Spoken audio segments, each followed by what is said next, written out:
রেস্টুরেন্টের স্বাদে fried rice বানিয়ে ফেললাম। ফ্রাইড রাইসের জন্য আদা কুচি, রসুন কুচি দিয়ে দিলাম, পেঁয়াজ কুচি দিয়ে দিলাম,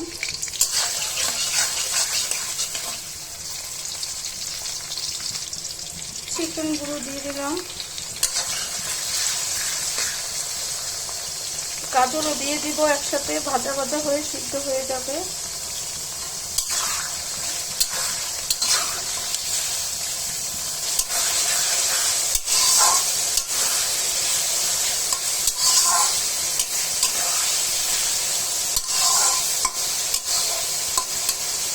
এখন আদা রসুন বাটা দিয়ে দিব, এলাচ, তেজপাতা,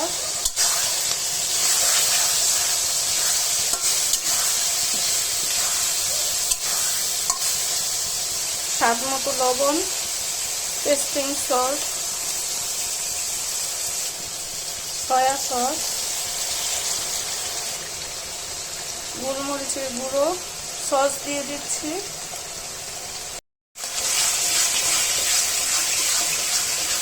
দিয়ে দিব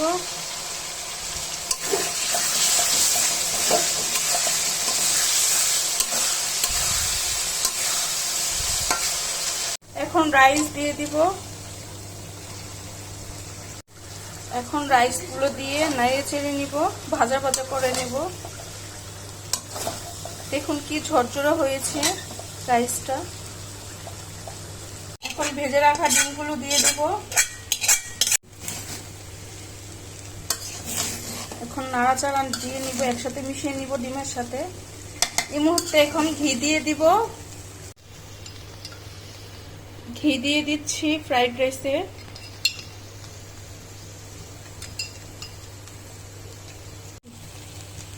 দেখুন আমার রাইসটা কত ঝরঝরা হয়েছে।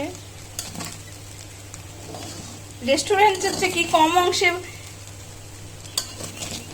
কোনো কিছু কম অংশে কি হয়েছে?